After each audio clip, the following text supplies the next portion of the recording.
This episode is brought to you by Resy and American Express. Resy is a digital platform that connects restaurants to restaurant lovers by elevating dining experiences, providing original industry content, and helping to fill some of the country's most exciting dining rooms. Because restaurants have always been more than just places to eat. The amazing world of restaurants is just a few taps away in the Resy app and at resy.com. New Vitamin Water Zero Sugar Pineapple Passion Fruit is packed with vitamins. Just like the amount of peas we packed in that sentence. It's packed like your tote bag. The one you stole from your ex. Or your overpriced half a studio apartment. Or extra rushed rush hour traffic. Packed like your calendar. Triple booked at 5, of course. Grab a Vitamin Water. Did we mention it's packed with vitamins?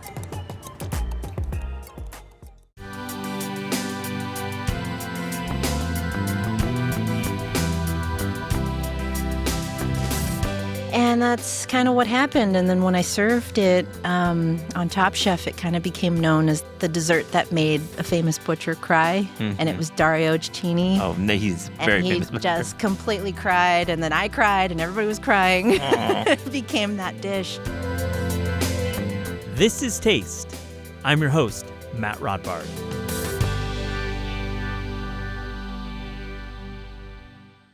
Melissa King is a chef, television personality, activist, model, and author of the incredible new cookbook, Cook Like a King. She is the winner of Bravo's Top Chef All-Stars LA and holds more challenge wins than any other competitor in the history of Top Chef. Now, as mentioned previously on the show, I absolutely love Cook Like a King.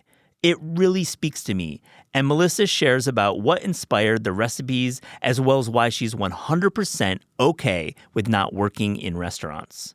Also on the show, Eliza and I talk about some of the season's new chef and restaurant cookbooks. I really hope you enjoyed this episode. Melissa King, welcome back to This Is Taste. How are you? Hey, I'm great. I'm excited to be here. I'm excited to have you here. I know you had a great conversation with Eliza a couple of years ago. I'm going to link to that in the show notes. We're going to go in a different direction because we're talking all about your cookbook. I love it. I have many thoughts. It's truly one of my favorite of the year. It's so editorial. It's so smart with the recipe development, and it really has a strong sense of you as a cook and your background. But first, I just have to know, New York City restaurant scene. This maybe is a political question. Who knows? But because you got friends in the industry. But where are you going right now? Oh, man. New York's incredible. There's just so many endless restaurants to choose from. But I feel like I'm always at Theodora. I feel I'm always at Penny. I just had a really amazing dinner at Teresi not too long ago with J.J. Good, who I co-wrote the book with. Have you been to any of these? I have. I've been to Teresi and Penny and also J.J. Good, friend of the show. Oh, great. What a great guy. He's the best. Best in the biz. Yeah. I haven't been to Teresi since maybe 2 years. It's such a show. Is it still a show? It's still a show. But it was my first experience, or first time going there, but it was such a, I think that's why I loved it. It was just such a vibe. Yeah. Good choices. Let's go back to growing up. What was food like in your household growing up in East LA? Let's see. It was, I grew up with a lot of 80s convenience foods, frozen dinners, all of that. But then I also grew up with Cantonese home-style cooking, from mom. Mom was working all the time. Both my parents were engineers, and someone had to put food on the table. So eventually that became me. Okay, I was kind of helping my mom in the kitchen, stir-frying vegetables in a wok, using a Chinese meat cleaver at the age of 8. Yeah. And I think by age 11 or so, I was putting dinner on the table and doing whole steamed fish. Oh, beautiful. Like tilapia, a little bit of ginger, soy, just classic Cantonese home-style cooking. Did you enjoy it as a youngster? Were you? Oh my gosh, I loved it. The kitchen was the one place I felt I could just be myself and in a way just hide and just dive into it all. Yeah. So I was always playing around in the kitchen at home and experimenting with different flavors. Yeah. Was there a recipe that you came across that kind of unlocked something for you deep down as you kind of are moving towards this career in food? Yeah, I think like one of the first, I mean, a lot of them you see in the book actually in Cook Like a King. Bone broth was a big one, Cantonese bone broth. There's a recipe for a black chicken with ginseng, goji berry soup. And that is something that was one of the first things I learned how to make as a kid. And so I just like felt really strongly that that had to be in the book. Of course, you can adapt it to a regular chicken, but we want that collagen. We want all that like, goodness and sort of the, I don't know, bone broth is so like nurturing. Absolutely. It's Nutrients. also as a flavor too, when you nail it, like when you understand the reduction and what's needed to make it, like it's not what's in the boxes. Yeah, and know? that became one of my favorite things to make even throughout my career was like soups and sauces, sauce work. And so you see a lot of that through the book as well. And also my mom's like, egg custard with clams. She used to make that in a microwave at home when we were kids. And I was always like amazed how she could pull that off. But in the book, you're using a steamer or like a wok to pull it off. I love the book because there's big ideas and there's chef ideas. And you can maybe think it's a chef book. You are a chef. But it's not. You can make these recipes at home. Very few sub-recipes. And it unlocks something inside of me as somebody looks at a lot of cookbooks. They're like, I get it. It's very cool. It was quite intentional. I wanted the book to be approachable and to be something just to showcase things that I grew up cooking as a kid and also dishes that I make for my friends and family when I'm just hanging out at home. And so you'll see a lot of those dishes from things you can make for two people to things you can make, if you're hosting a dinner party with friends. So there's kind of a big range of ideas happening in there. Okay, so you win Top Chef All-Stars, and you're clearly a restaurant chef, and you have a really deep bench of places that you've worked at, but you're currently a chef without a restaurant. and just in prepping for this, I was kind of getting hints, like were you doing pop-ups, were there any rumors that you're looking at spaces? There was none of it. So it feels really like a conscious decision to not have a restaurant. Yeah, it is. It's been for a while, I think. I mean, first of all, my experience with Top Chef was life-changing and twice now. Twice. And it really got me to see beyond a restaurant and beyond. I think since I was a kid, I kept thinking, I need a restaurant, I need a Michelin star, then I'll be happy. And then life kind of opened up. And I think it's taken me in such a beautiful direction. And I'm really happy with being able to create in other ways and still have sort of some freedom and flexibility.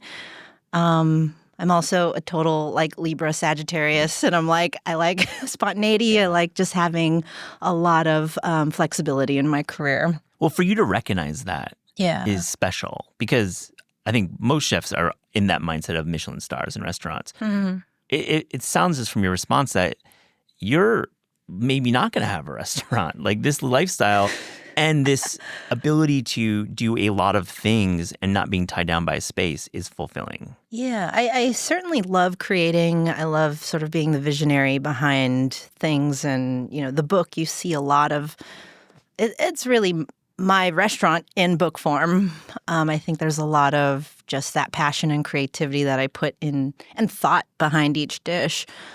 I would someday love to turn the book into a restaurant. But I think at the current moment, it's been a conscious decision to I'm also working on a memoir. So there's a lot going on. Wait, you weren't like one and done here. You're like, let's go. That's amazing. Yeah, I was writing, I've been writing both books over the past 3 years. Yeah. And it's just kind of taken my brain, it's split my brain in half into it's been a journey. I love that you're doing a memoir. Oh, that's so cool. Yeah, so that's coming out next year. So oh my goodness, that's amazing. I'm pretty excited. You'll be back. Well, I can't wait to read it. I still need to finish that one up.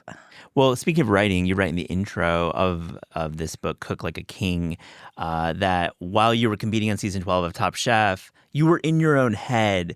You were mimicking this Michelin-starred food, but you were being pulled towards the Cantonese food that you just spoke about. And there was like possibly some confusion happening. What was that like? Like for instance, growing up being Chinese American, I was never American enough. I was never Chinese enough. And so I kind of like felt split in half. And I would keep all these home style dishes that I cooked with my mom and my parents just sort of separate. And the things that I grew up with, like Chinese barbecue, even in the book, there's the Shanghainese meatballs, Shanghainese lionhead meatballs. Yeah. And that was my stinky lunchbox as a kid, Wow. With the braised cabbage. And I would get made fun of during that time. And I think as I moved through my career, there was a point where I kept thinking I needed to create French fine dining, or my whole career was built in French food and Italian cuisine. And so there was a different lens to what food could be at that period of time. And then you see me kind of break through that when I go through my journey on both Top Chefs. And by the time I get to All Stars, I was quite unapologetic about presenting Chinese food. And I was like, you know what? This is who I am. This is where I come from. And this is the food I'm going to lean into. And you either like it or you don't. Fortuitous timing. Yeah. It makes great TV. It looks really good on camera. And I'm sure the judges are like, we don't want to have that French food.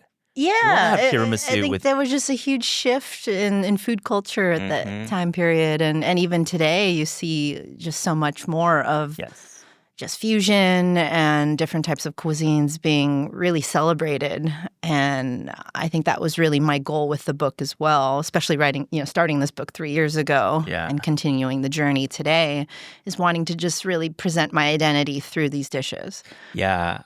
What about family meal, working at the restaurants? Were you cooking family meal in the style of Cantonese, in this home cooking that you knew while like off the clock, essentially, before the camera started rolling? Oh, my God. Family meal was my favorite thing to do in kitchens because, no one has time when you're running around trying to, prepare food for other people. And family meal became that moment where I could nurture my team and my kitchen family. And so I was nicknamed Mama Mel. And so there's even a recipe in the book called Mama Mel's Meatballs.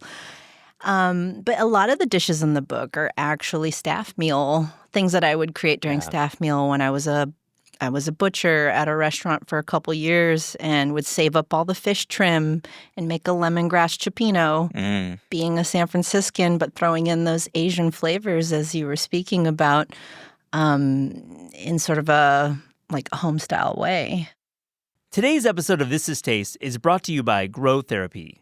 If you're navigating anxiety, depression, relationship changes, or something else, you deserve care that meets you where you're at. Grow Therapy is designed to help you find a therapist who fits your needs and supports the way you want to feel. Grow makes it easier to find the right therapist for you. They connect you with thousands of independent, licensed therapists across the U.S., offering both virtual and in-person sessions. You can search by insurance, provider specialty, treatment methods, and more to find a therapist who is right for you. Whatever challenges you're facing, Grow Therapy is here to help. Sessions average about $21 with insurance, and some pay as little as $0 depending on their plan. Visit growtherapy.com/taste today to get started. That's growtherapy.com/taste. Availability and coverage vary by state and insurance plan. Raise the rudders! Raise the sails! Raise the sails! Captain, an unidentified ship is approaching. Over. Roger. Wait, is that an Enterprise sales solution? Reach sales professionals, not professional sailors. With LinkedIn ads, you can target the right people by industry, job title, and more. Start converting your B2B audience today. Spend $250 on your first campaign and get a free $250 credit for the next one. Get started today at linkedin.com/campaign. Terms and conditions apply.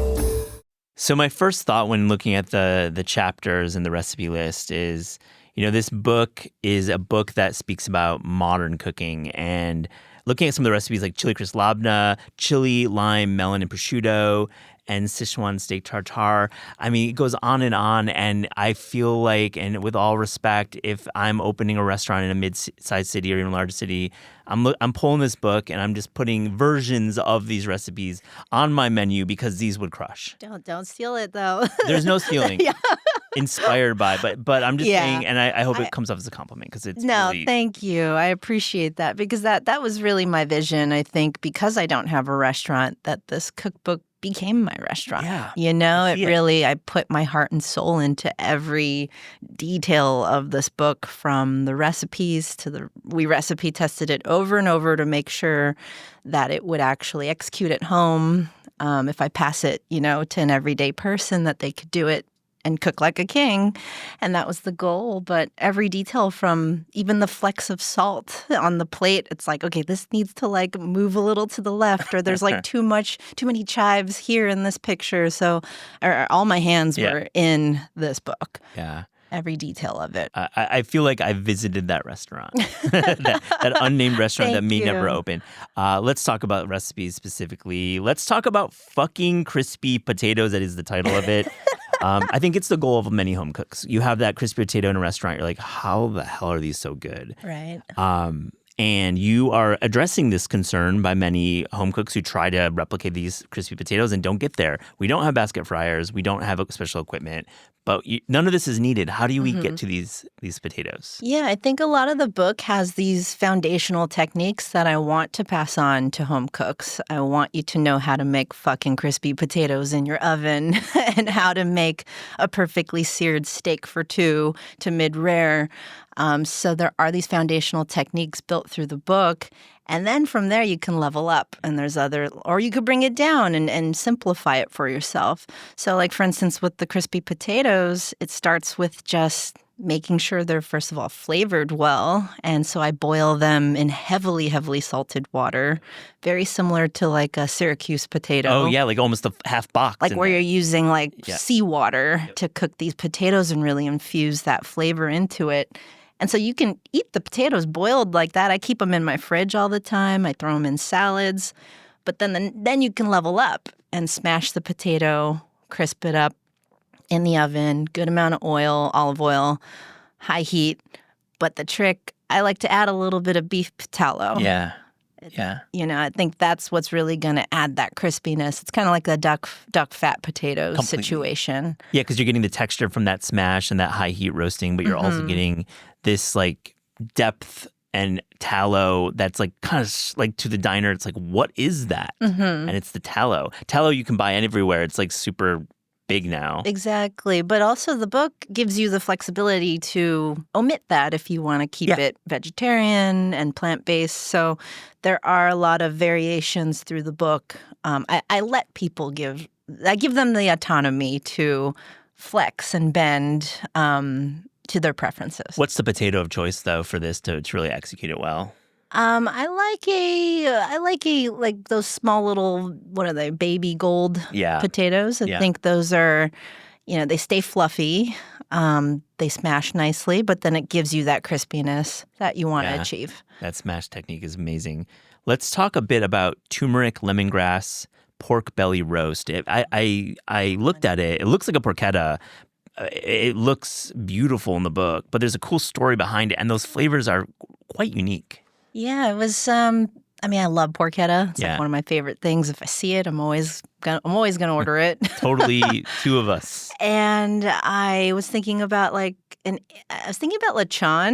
one day, and just like Asian porchetta. Every culture has some sort of pork belly that's crispy and puffed and has that sort of chicharron skin.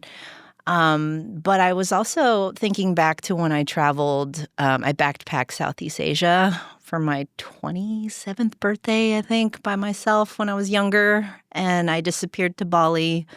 And I was driving around, and I had this amazing, I was like on a scooter, saw this amazing roast pig like on the side of the road. And it was it was a roast pig that was stuffed with lemongrass, turmeric, lime leaves, chilies, garlic. And it was the skin was basted with coconut water, I think. Yeah. And so it was one of the best things I've ever eaten. And I was just thinking, how can I combine all of these flavors in one and make like an Asian porchetta? Yeah. And so that's kind of the birth of this dish. But it does take a lot of inspiration from, Filipino lechon. Lechon too, yeah. With like the calamansi, like soy sauce on the side. And the dipping sauce really brings it all together. I love that about your cooking. It's informed. It's just the flavors we want to cook at home. That's what I was thinking. It's the flavors I want to eat at home. Yeah, definitely. And it's easy to do, actually. What's that? It's easy to do. I think a lot of people get quite intimidated when they see a big pork roast or any type of roast. But it's pretty easy. I mean, I like that you have the process shot in there too. The photo of showing how to roll it. And, it's the kind of thing like you do it once and you've done it. And now you have And now you know how to do it. You know how to do then it. it becomes the thing that you become famous for at home amongst your friends and your family. Can you imagine a dinner party It's if you like have impressive. meat eaters? It's impressive. Yeah. How do you get this crispy skin? That's probably a You got to turn the broiler on. Yeah? Yeah. I mean, at home, that's the trick. Yeah, In yeah. restaurants, I'll literally like baste it with hot oil Yeah. above the fryer. Oh, or yeah. even like kind of put it in the fryer and it'll just naturally puff. Yeah. But those are like restaurants. Those are restaurant secrets. That's why we love our restaurant chefs. You can't have everything look great. But I think you But you shot can achieve it at home on a broiler. you shot these in a normal kitchen. So Totally. that's Yeah. the way it works. All of it was styled in a standard home kitchen, Yeah. and we made it happen. I love that. Yeah. Well, we got to talk about the Hong Kong milk tea tiramisu. It's definitely one of your classics. Some have reported this is what won you Top Chef All Stars. I'm sure there was many more things but that was like the closing dish. We talk about tiara a lot on here because it's just such an iconic dessert. For those unfamiliar with this award-winning or show-winning dish, talk us through why you went there. So it was my all-star season of Top Chef, season 17, and it was the finale episode. And we needed to make a 4-course meal. You had the choice to make a dessert or not. I was like, you can't have a whole meal without dessert, so let's do it. But we were also in the middle of Italy. We were in Tuscany. And I was just thinking a lot about how do I bring in Chinese, how do I bring in my culture into where we are, into the surroundings, because that's the Californian in me. It's kind of like cooking with what's available. And I wanted to kind of lean into the Chinese-Italian, I guess, like side of things. And I came up with the Hong Kong milk tea tiramisu, which I was thinking about caffeine and, like my parents drink Hong Kong milk tea every morning. That's what they drink instead of coffee.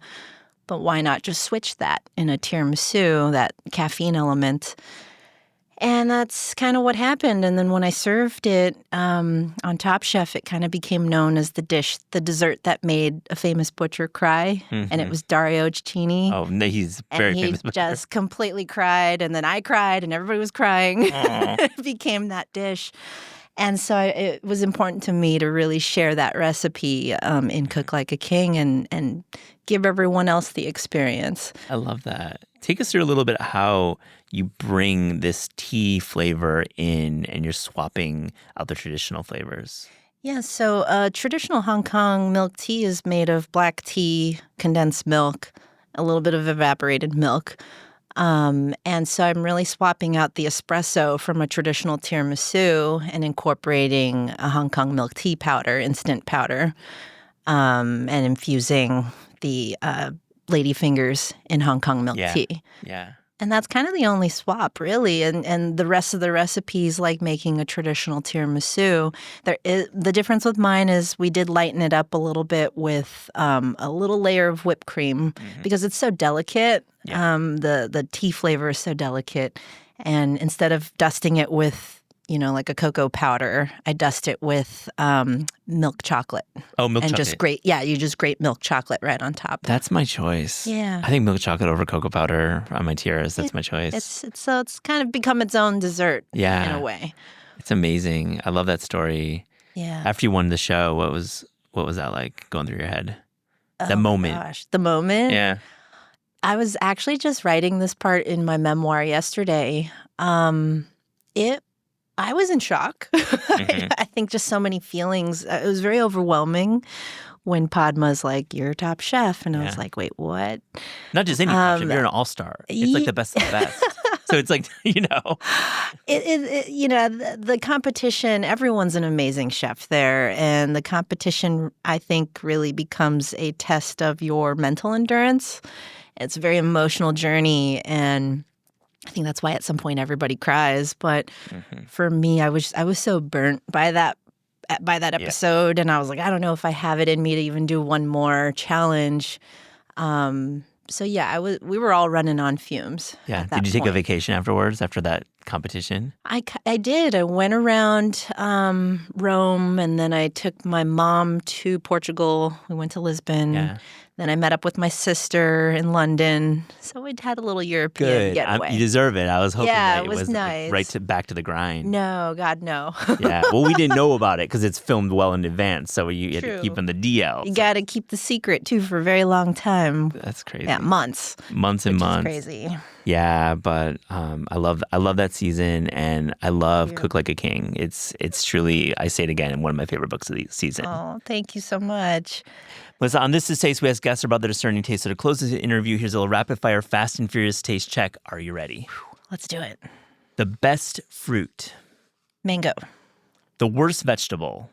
Fava beans. Please tell us. Is it because it's the shelling They is just so annoy annoying? me. Yeah, it's like you got to shell them, then you got to shell them again. And then it's like you do all this work for this little tiny bean. And I'm like, And there's no you flavor. know, yeah, like it's just, I'm not a bean person. Maybe. Oh, really? Maybe Okay. that's what it is. You're not a bean person. Are you cooking with There's like literally no beans in this book.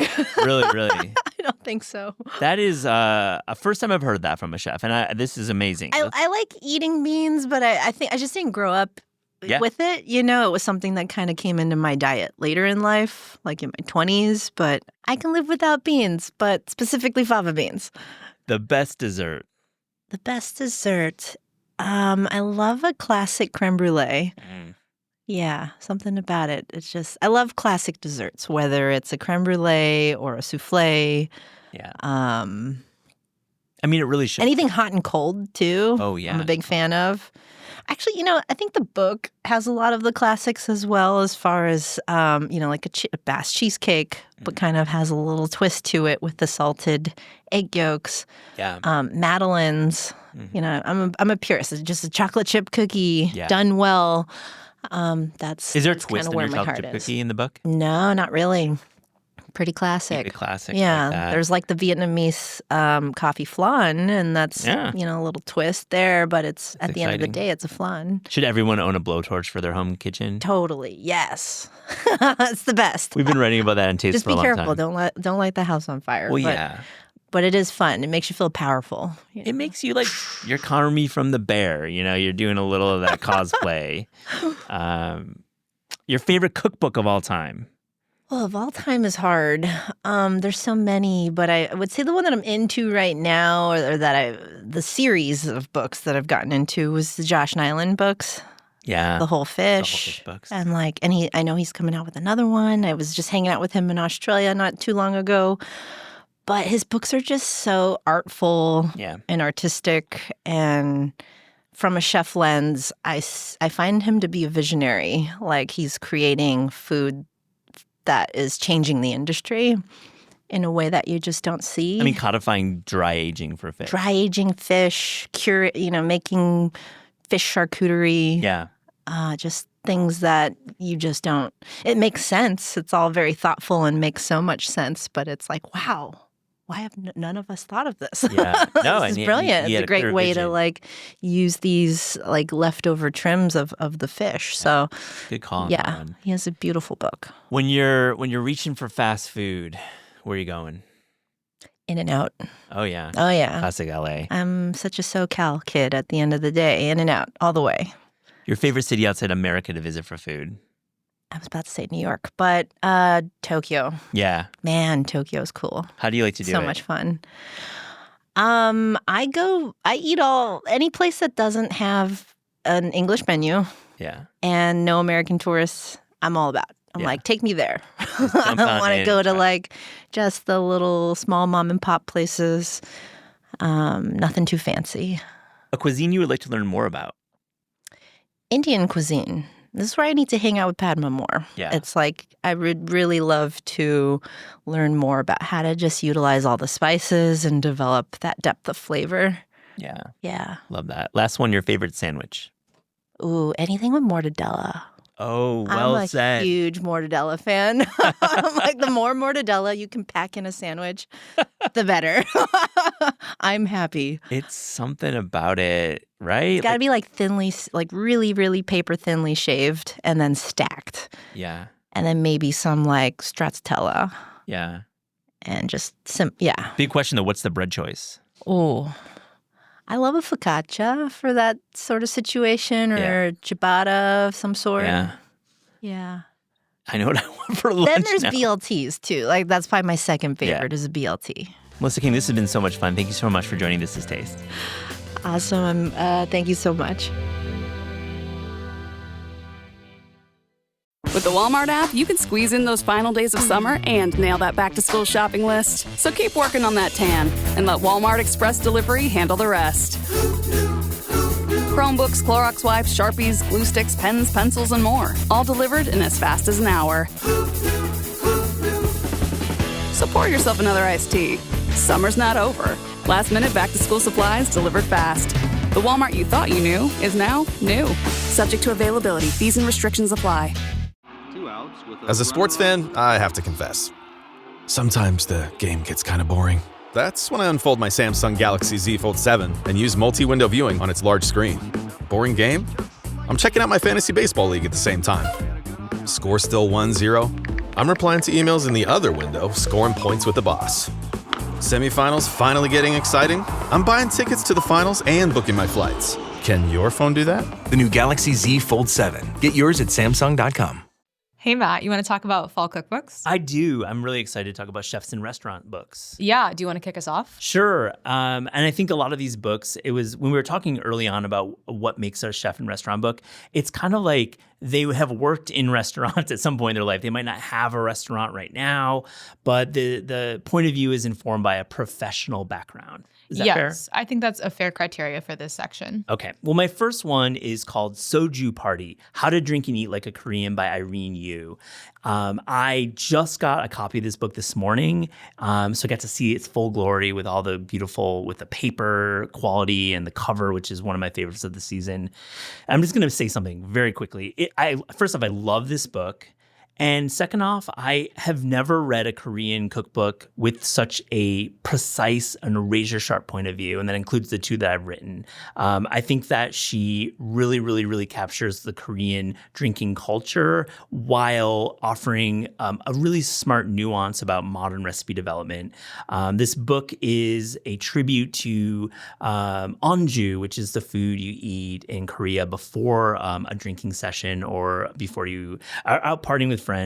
And I think Irene has been somebody I've followed for years and have gotten to know over the years as somebody who really has deep pride and knowledge of Korean cuisine. And what I like about the book mostly is the recipe development. Mm-hmm. I think she's doing something very special here. There's cocktails that really are paying tribute to Korean products and Korean techniques that I've never seen before in a Korean cookbook. So one example is a Maeshul Old Fashioned. She's using the Maeshul syrup, which is made from green plums, in this classic American cocktail, and it looks amazing in concept. She's doing the Shima Martini, which uses dried kelp in the actual martini build, and I think that's something that I haven't seen myself either. And then, of course, there's the savory cooking. I think she has a really smart technique with budae-jjigae, which is army-based stew, and she uses refried beans in the base, which I've never seen before. Whoa. So I think it's really cool. Like, this book is full of big ideas. There's a whole section that's really colorfully illustrated, showing all the various Korean drinking games that you'll find in Seoul or in America that are played near constantly at these bars. And I just think Irene is so smart and has done a great service to bring this Korean drinking culture to the mainstream with this book. Yeah, I'm excited to check it out. The first restaurant chef cookbook I will shout out is the Russ and Daughters cookbook. Oh, yeah. Russ and Daughters, 100 Years of Appetizing. I think anyone who has been to New York has probably heard about Russ and Daughters. It is like one of the most iconic Ashkenazi Jewish appetizing shops in the city. They also have a cafe now. And the book is done by two members of the Russ family, Nikki Russ Fetterman and Josh Russ Tupper, and it has kind of a really cool combination of guides to different kinds of smoked fish. So if you go to the counter, you want to know what's the difference between sable and sturgeon and herring without holding up everyone else in line, you can check the book. They have a lot of recipes latkes, matzo ball soup, babka, all of those kinds of staples that they have at the cafe. And it's also just kind of a fun piece of New York history. I cannot wait to check that book out. They're revealing the secret recipes. Yeah, they are. But I think even if you want to make it at home, there is something special about going, especially to that storefront that's been running for over 100 years. Oh my gosh, so many memories there. What's your next book? My next book is The Pasta Book by Mark Vetri. Now, Mark is a very well-regarded chef based in Philadelphia. He also has a restaurant in Las Vegas. We had him on the show for an interview for that restaurant. And he's also an author. He won a James Beard Award for Mastering Pasta, which was really a professional point of view book about mastering pasta, as the name suggests. My read of the pasta book, and I've been able to preview it, and it's beautiful, is that he's bringing a lot of these techniques to the home. And he's done it in a cool way. There's 75 recipes, and many of them include a QR code, which is very popular now for technique. And I think for a pasta book, it's really important when you're talking about precise folding techniques and cutting techniques. It's nice to have those QR codes. The book is really approachable. And I just think that he's focusing on the mixing of doughs, the cutting of doughs. And the art program is really smart. It's not a lot of like beauty shots. It's a lot of process shots. So you're seeing like 12 panel pages with the step-by-step directions, which I think a lot of listeners crave for in their cookbooks. They don't look as like pretty as those beauty shots, but it really gives a lot of practical service in there. And some of the recipes near the back are terrific. There's a spaghetti carbonara, a farfalle with guanciale, peas, and tarragon. I love that twist with the tarragon. And then there's a pumpernickel pappardelle with duck ragu. There's plenty of vegetarian cooking in the book as well. I always want to make more pasta at home. Like I think I do it like once or twice a year if I can. And I think this may inspire me to do more. Well, I will follow up with another pasta book, but this one is very much in the dried pasta camp. It's 6 Seasons of Pasta, A New Way with Everyone's Favorite Food by Josh McFadden. Josh McFadden, chef, now farmer. He's the founding partner of Submarine Hospitality in Portland, which has so many great restaurants like Eva Jean's and Tusk. And his 2016 book, 6 Seasons, which is a vegetables book, I think is a new classic. It's so amazing. And I think this is a good follow-up, which is that same kind of seasonal cooking approach, but this time using those kinds of seasonal produce with dried store-bought pasta. So there's an artichoke with tomato and mint for spring, baked ziti with broccoli rabe for winter. There's pasta fagioli 3 ways. I think I cook pasta at home at least twice a week, and I love my favorites, but this book definitely has a lot of new ways to kind of tap into that. I'm excited to check it out. We booked Joshua for recording this fall, so we'll have him on the show for the first time. And I think the 6 Seasons has been mentioned many times in Taste Check for favorite cookbooks from many of our guests, and we'll have to ask him about that. Great call. Absolutely. What's your next book? My next book is The House of Nanking, Family Recipes from San Francisco's Favorite Chinese Restaurant by Kathy and Peter Feng. And this book is a long time coming. My personal experience at House of Nanking is this. I went to San Francisco for the first time, and I went to House of Nanking on a recommendation from a friend, and I am still searching for a flavor that this eggplant dish that was sweet and sour that they served at that meal. I've never had something so delicious in a Chinese restaurant in America. And I just, that has always stuck in my brain. And now I haven't seen that recipe in the book, but hopefully it's there.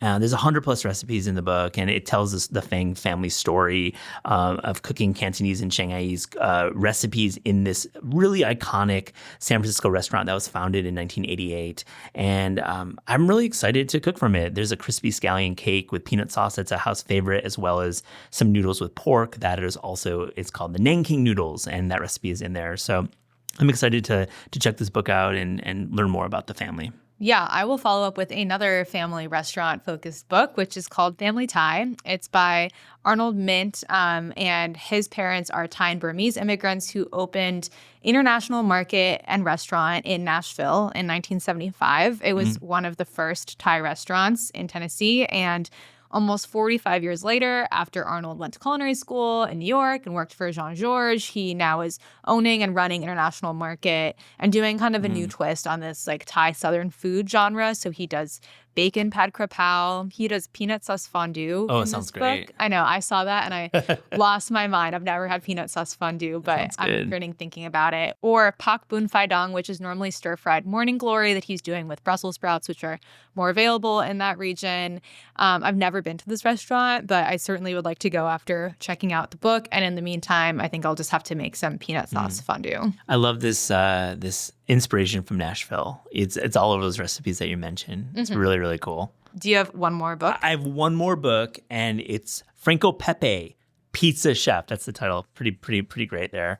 Anyone who watches Chef's Table knows that Franco Pepe is the chef behind the pizzeria Pepe and Grani.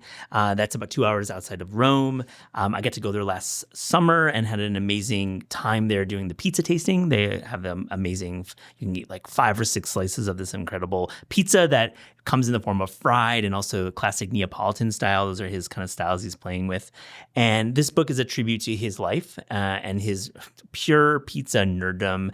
And you can get into the fermentation process of the doughs earlier in the book. I think his style of pizza is balance, acid, sweetness, and just the great products in Italy. And this book is full of surprises, and I'm excited to check it out. It's Franco Pepe, Pizza Chef. I'll close this out with one more book. It is Le Bistro Paul Bert, French comfort food from the Parisian restaurant. Paul Bert is, I think, one of the most legendary classic French bistro in Paris. I have meant to go every time I've been in Paris and still never been, but I have heard just the best things from my friends who work in the service industry. And I think this cookbook is just a beautiful, restrained, classic French cookbook. They have a lot of their classic dishes like steak à poivre, tartare, Grand Marnier soufflé. It's simple ingredient, basic technique from an expert.